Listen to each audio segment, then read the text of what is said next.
এই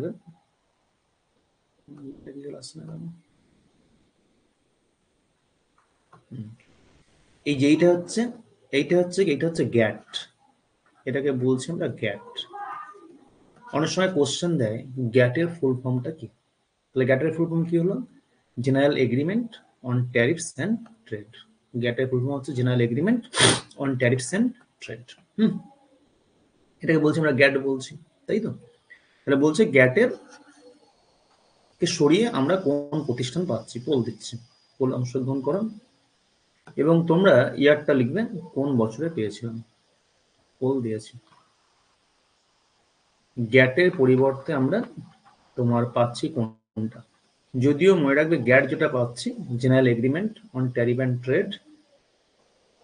প্রত্যেক আনসার দাও, আমি পরে ব্যাখ্যাটা বলবো।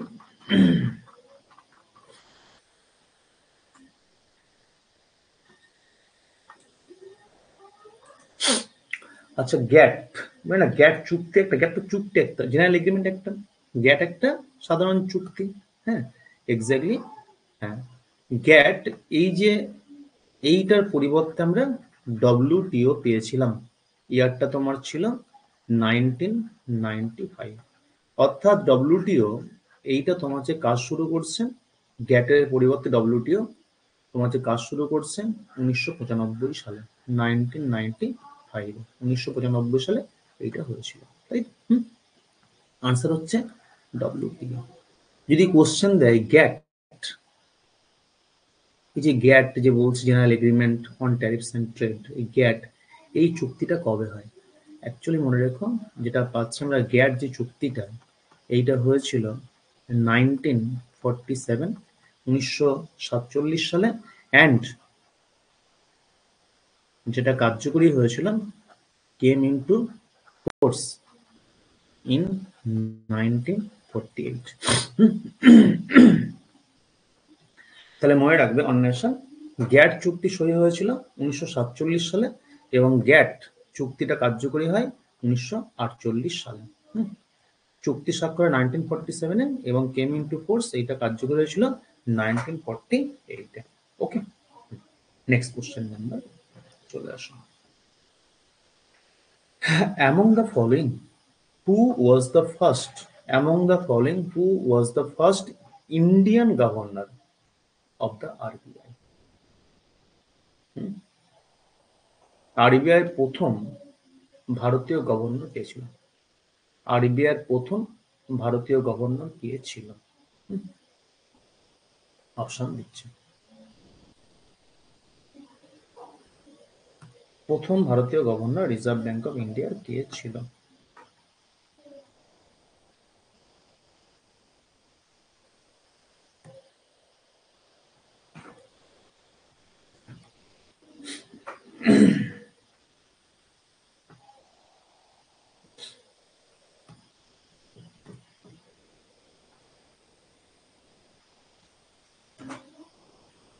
প্রথম ভারতীয় গভর্নর কে ছিল?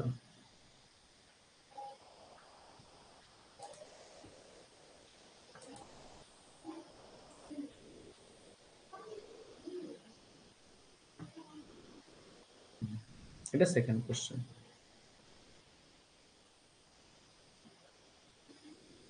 আচ্ছা, আনসার হলো গিয়ে তোমার হচ্ছে যে সিডি দেশমুখ। চিন্তামন দ্বারকনাথ দেশমুখ, সংক্ষেপে বলছি আমরা কি? সংক্ষেপে বলছি সিডি দেশমুখ।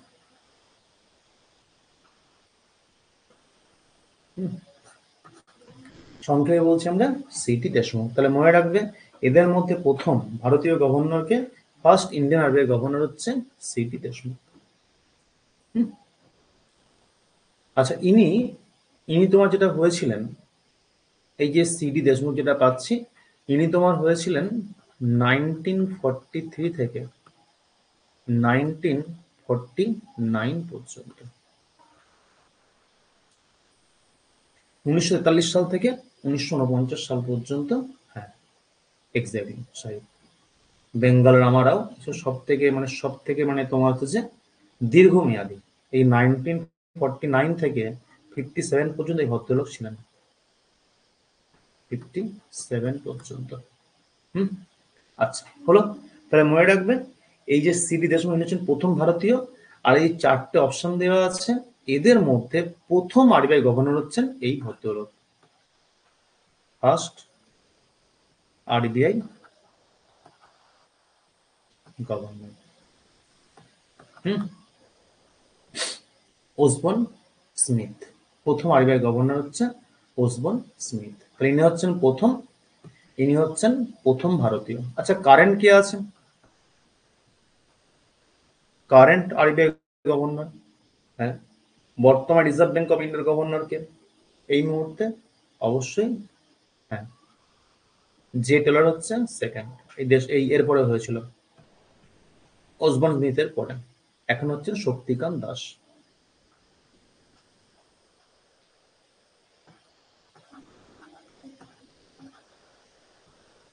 এখন হচ্ছেন Shaktikanta Das.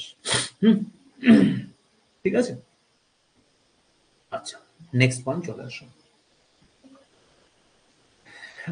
In Indian financial system, the abbreviate term IPO, আইপিওর ফুল ফর্ম আছে।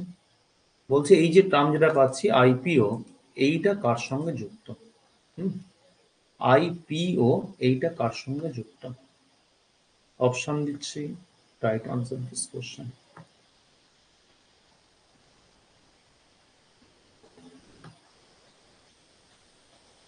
আইপিও এইটা কার সঙ্গে যুক্ত?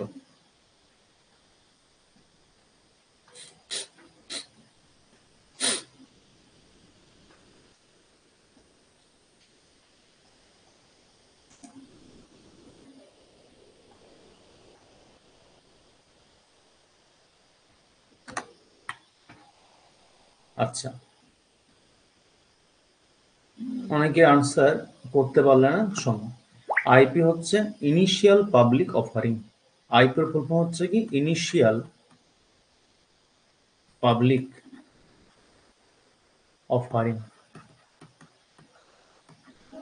ইনিশিয়াল পাবলিক অফারিং, আইপিও বা ইনিশিয়াল পাবলিক অফার। ওকে, এটা যুক্ত কার সঙ্গে? প্রাইমারি শেয়ার মার্কেটের সঙ্গে।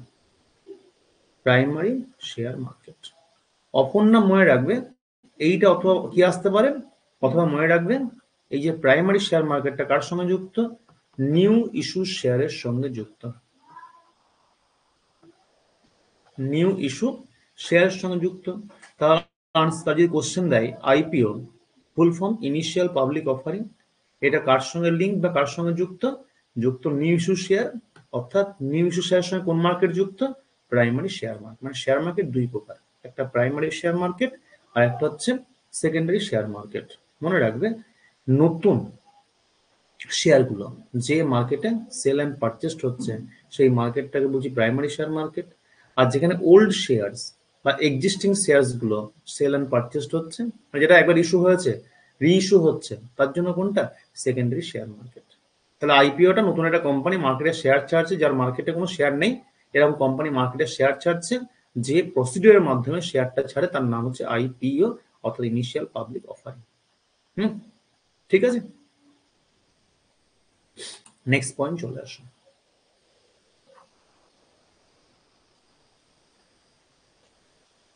যেখানে যা কোনো জিজ্ঞাসা করবো অবশ্যই, হ্যাঁ। The range of value of HDI, এই যে হিউম্যান ডেভেলপমেন্ট ইন্ডেক্স, মানে কালকে আমাদের কি এরিয়াজে করাচ্ছিলাম, এই হিউম্যান ডেভেলপমেন্ট ইন্ডেক্সের রেঞ্জ কত? The range of value of, যখন এইচডিআই ক্যালকুলেট করি, যদি আমরা এইচডিআই প্রসঙ্গ আসে দেখবে তোমার কি রেঞ্জ থাকে, লোয়ার লিমিট এত, আপার লিমিট এত, সেই রেঞ্জটা কত? Hmm, the range of value of human development index, the range of value of human development index is.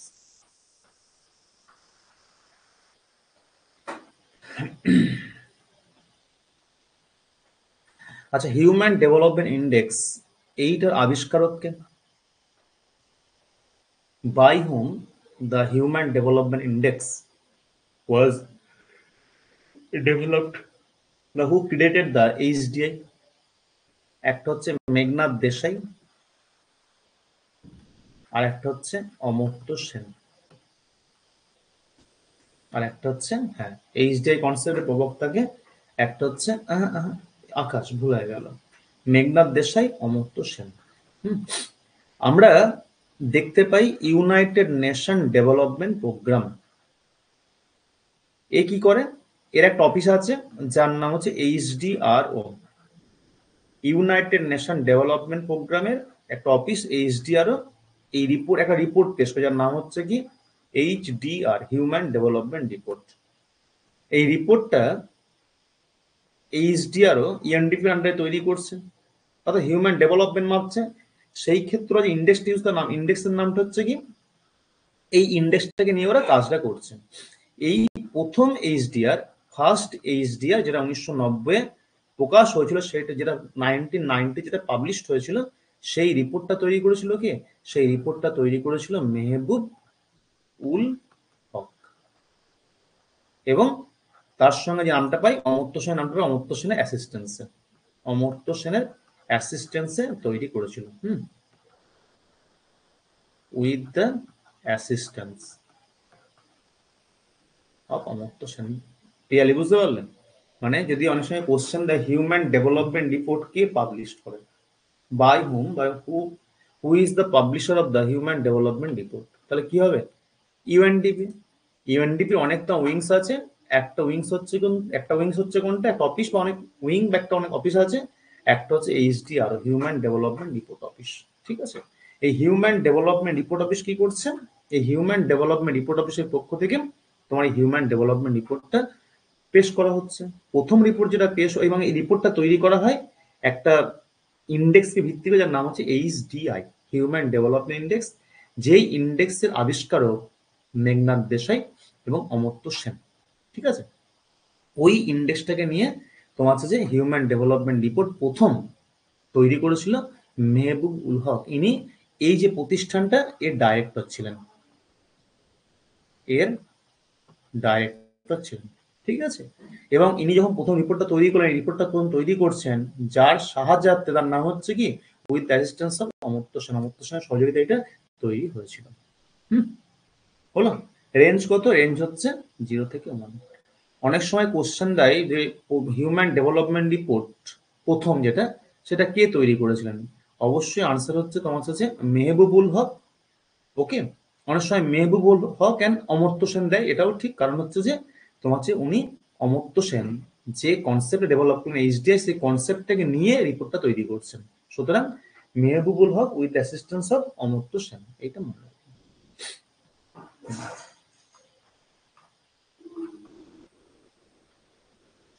Next, operation বর্গা বলতে আমরা কি বুঝছি?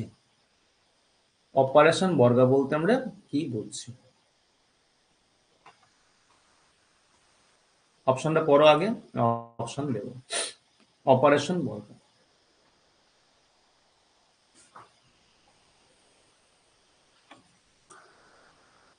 অপারেশন বর্গা বলতে আমরা কি বুঝছি?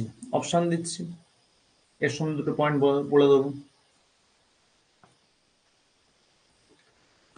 এই যে অপারেশন বর্গা আইনটার মাধ্যমে আমাদের রাজ্যে একটা বিষয় এনশিওর হয়েছিল, জমি যার, এই নাঙল যার জমিদার, মানে যে জমিদের নাঙল দিয়ে চাষ করবে সেই তোমার হচ্ছে প্রকৃত অধিকার পাবে জমি চাষ করার। অর্থাৎ এই যে অপারেশন বর্গ যেটা পাচ্ছি,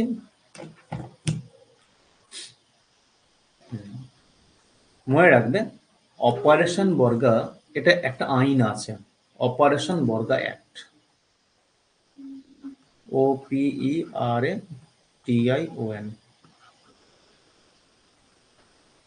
অপারেশন বর্গা অ্যাক্ট। হুম,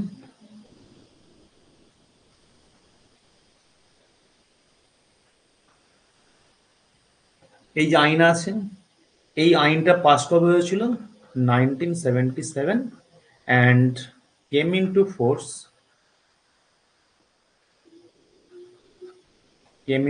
হচ্ছে 1978, 1978 এটা কার্যকরী হয়েছিল। হুম, মনে রাখবে এই যে আইনটা না, এই আইনটা কি করা হলো, ভাগ চাষীদেরকে, যারা জমি ভাগে চাষ করে তাদেরকে একটা সিকিউরিটি দেওয়া হচ্ছে। তাহলে অপশনগুলো ফলো করো। অপশন 1 যেটা বলছে ensure security of marginal farmer, অবশ্যই না। Increase productivity as well as total production of agriculture, এটা অবশ্যই না। Eliminate all elements of exploitation of agrarian system and to provide special security large farmers, এটাও কিন্তু না। তাদের যারা ভাগে চাষ করেন। Ensure security of টেনিয়ার of share copper in cultivated land, অর্থাৎ ভাগ চাষীকে নিরাপত্তা প্রদান করা, এটা হচ্ছে অপারেশন বর্গার মূল উদ্দেশ্য। অপারেশন বর্গার বলতে কি বলছি আমরা? Ensure security of tenure of sharecroppers, মানে ভাগ চাষী অন কাল্টিভেটেড ল্যান্ড, অর্থাৎ একজন ভাগ চাষী, সে ভাগ চাষ করছে, সেই ভাগ চাষে তার নিরাপত্তা প্রদান করা হচ্ছে অপারেশন বর্গার মূল উদ্দেশ্য। এই আইনটা পাস হয়েছিল 1977-এ এবং যেটা কার্যকরী হয়েছিল 1978 সালে। 1978 এটা কার্যকরী হয়েছিল। ঠিক আছে। Next question